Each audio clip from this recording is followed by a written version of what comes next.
2 Chicago officers relieved of powers after suspect killed. By Don Babwin, The Associated Press. Chicago, AP. 2 Chicago officers involved in a shooting that left a suspect dead were relieved of their police powers even as the case is still being investigated, police say. The officers may have violated departmental policies in the shooting of 18-year-old Paul O'Neal of Chicago, police spokesman Anthony Guglielmi said Friday in explaining why Superintendent Eddie Johnson relieved the officers of their police powers. He added that the department is still reviewing the actions of a third officer involved in the shooting. The shooting occurred during a stolen vehicle investigation.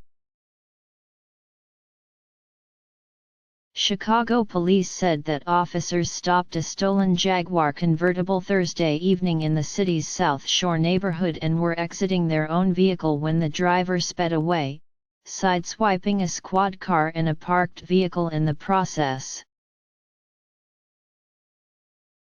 The department said that 2 officers fired their weapons, wounding O'Neal, who was pronounced dead at a hospital.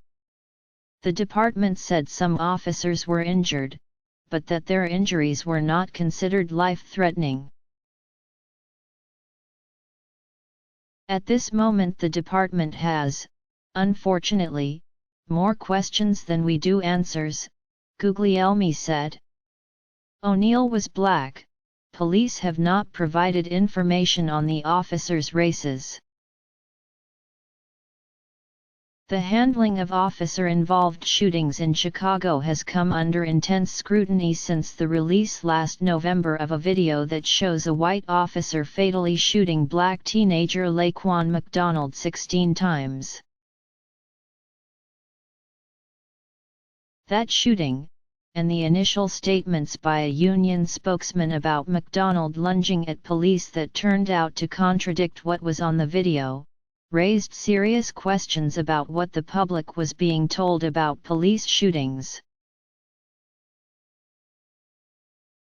In contrast, beginning Thursday night, officials made a point of explaining all they were doing to investigate the South Shore shooting.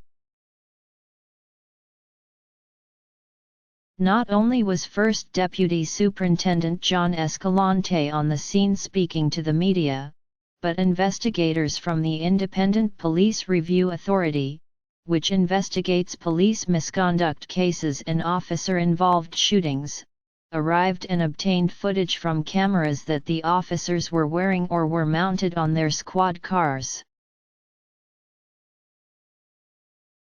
IPRA spokeswoman Mia Sissac said the footage would be posted online within 60 days, per city policy.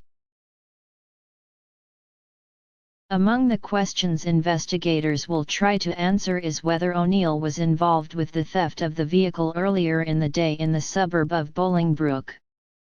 Another question is what, exactly, led the officers to open fire. One thing they do know, when the incident was over, police did not find a gun, either on the street or inside the stolen vehicle, Guglielmi said Friday. One issue that the department and IPRA must address is whether officers followed department policy by shooting at the vehicle. In February 2015, former Superintendent Garry McCarthy revised the department's policy on the use of deadly force to prohibit officers from firing at or into a moving vehicle when the vehicle is the only force used against the sworn member or another person.